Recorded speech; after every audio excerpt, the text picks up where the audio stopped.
Yeah, can you see my slides? Yes, we can. Could you full screen? Yes, it's fine.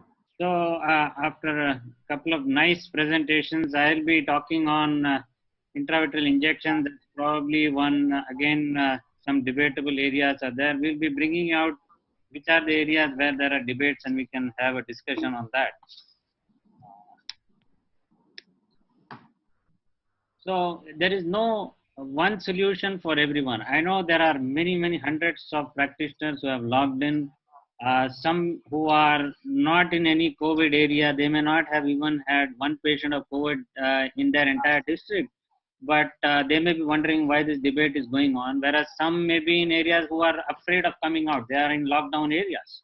So it depends on how busy your clinic is, and the main point, as Dr. Mahesh Shanmugam has said, is to prevent infection to yourself and to others. So if your clinic is not busy, you are waiting for patients, probably guidelines in terms of to avoid such and such patient or this OCT or that laser may not be very much applicable to you. So if you have very few patients and maybe one patient per hour, you don't have to defer an injection for a DME. But if you are overloaded with patients, you are unable to decongest the OPD.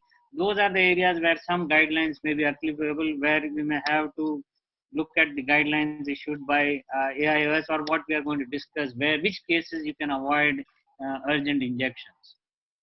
So basic rule is follow the state and district administration rules. Never let your guard down. Don't ever think that this my district or my area doesn't have COVID or this patient is unlikely. Don't go into heroism and use whatever equipment has been recommended.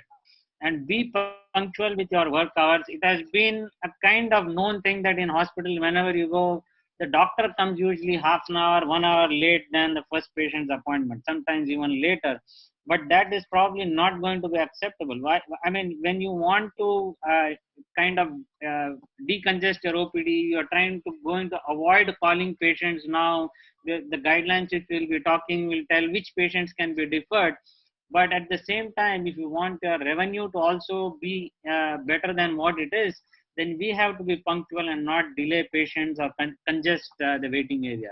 One important thing which improves the capacity. Now, capacity is not just the area, the floors, the number of square feet or the number of rooms you have. We had discussed how many patients per hour can be seen, and that has to be reduced because of COVID. One thing which can offset that is the efficiency. Now, so capacity is it's a function of efficiency too. So if something you take 1 hour for any process, if you can reduce that process by half, that means your capacity is doubling. So if you can see, if you are earlier seeing, let's say 10 patients per hour, and you are taking 25 minutes or 30 minutes per patient for various processes, if you can make the process more efficient by whatever means, reducing refractions, reducing intraocular pressure, or not doing OCTs in all patients, or not doing fundus photo and autofluorescence in all patients, or even the other non-clinical processes, if you can make them more efficient, that also increases your capacity. So obviously, either you increase your work hours and follow the same old processes which you are following, or if you don't want to increase the work hours or only minimally, you have to make the process more efficient. So avoid walk-ins. I can understand that yes, patients will come, so everyone's answer will be, how can I avoid walk-ins? But initially you have to be strict. You have to tell, as Dr. Talwar mentioned, that okay, sorry, you were given this appointment, you came late, or you don't have an appointment and I'll have a slot later on, please go out and come back. And it's a question of time. People will understand. Like, you don't come late for a train or flight, patients will start understanding that you cannot go late for your hospital appointment. And also triage based on or whatever processes you can do before the patient comes in, or have QR codes. We have developed QR codes, self-checking kiosks, non-touch. So that those processes, waiting in line just for the receptionist to say that, okay, now you can go in and sit in your waiting hall. So make those processes efficient. And also be reachable. I mean, teleconsult is making you more reachable. Whoever is going to be reachable in this era now is going to be a game changer for business. You cannot avoid phone calls and say, no, I won't talk to a patient. Now let us see what are the indications for examination and treatment. The main thing is on the right side, which is the high risk, which you have to take on priority. Any active PDR, wet macular degeneration, which is active, new onset CRVO also is usually an emergency. And then there are forms of uveitis which have, acute vision loss, retinal vasculitis, and also if patients who have just recently been started on treatment of injections for wet macular degeneration, you cannot stop that treatment in between. But there are cases where you may be able to defer the treatment by a few weeks, such as macular edema due to diabetic retinopathy or post-operative macular edema, or even stable anterior uveitis who are on regular medication. So these are kind of medium risk where if you are in a zone where you can't take too many patients, you can ask them to come back, call back after a few weeks. And then there are other low risk uh, patients whom we don't have to discuss at this time. So we have evidence why diabetic macular edema as such is not an emergency that you have to inject today or tomorrow. We have various trials starting from the old publications from PGI also, where you have a good systemic control, you can have these patients, improve on their own too. But what about patients who are at this time not in good control? Still, you can defer treatment, especially if you have a good baseline visual acuity. Like we have this protocol V result.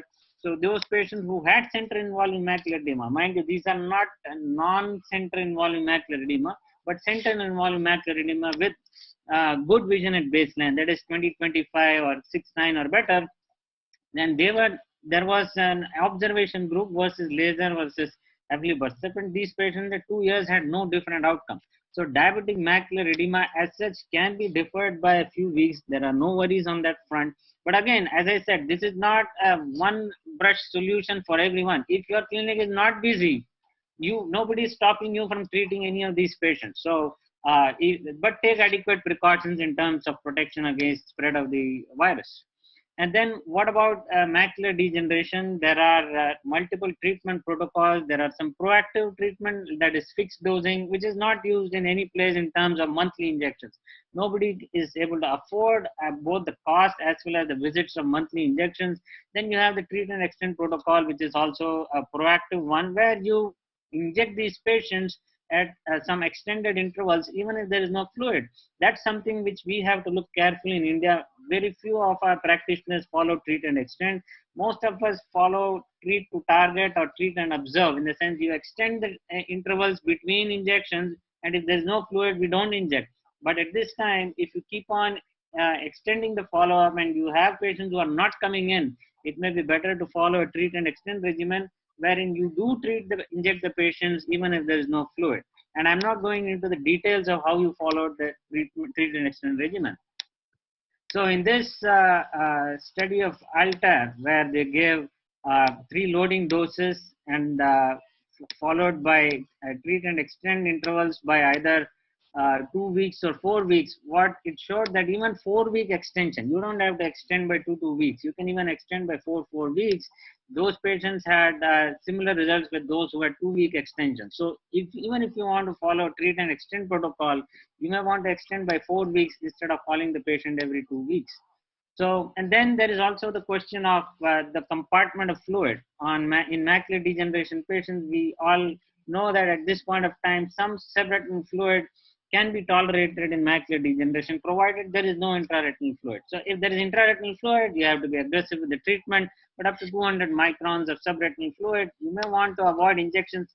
Again, this is as a general, even in the non-COVID era, but it's definitely worth now deferring patients who have minimal amount of fluid. And this is the graph which showed that patients who had intraretinal fluid did worse than those who did not. What about OCT? When to do OCT now? That's again a big challenge. You want to do OCT in every patient, fundus photo, autofluorescence, whatever especially in academic institutions, we tend to do all of these investigations. It's not just about the time, it also, you have to share that equipment. Again, every time you have to clean that equipment, there is risk of contamination, fomite transmission. So when to do OCT, that's again a debate, but at this point of time, there is some talk which we can discuss during the loading phase, do you need an OCT? Let's go straight for injections. That also reduces the patient service time within the clinic, as well as avoids other modes of contamination.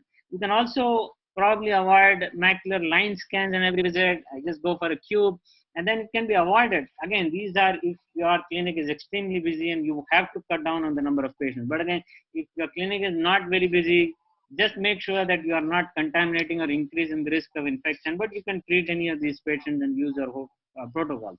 What about home dilation?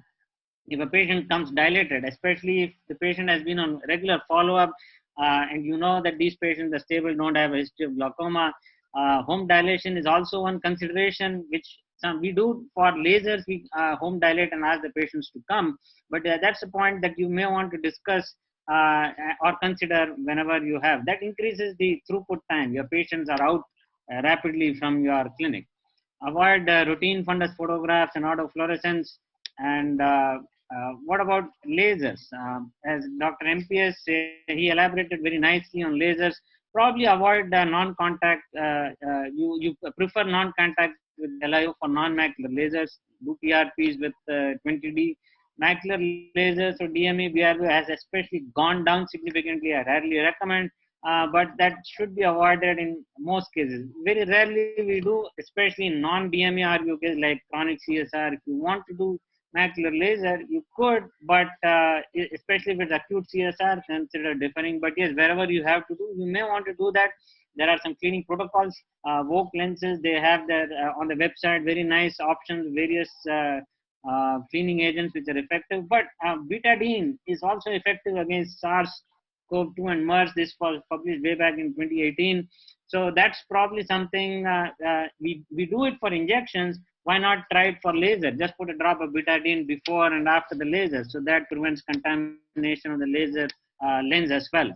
What about sodium hypochlorite? 0.5% is something which I uniformly saw. So that's one solution which you could use for disinfecting your contact lens as an additional precaution. So in conclusion, use your judgment. There are enough guidelines and be responsible. Most DMA and RVO can be deferred, but that's if your clinic is busy. If your clinic is not busy, you can schedule an appointment for those patients. Continue your regular treatment, and treat and extend is recommended as it reduces frequent visits. That is one thing. And probably there is no role of COVID testing for intravitreal injections and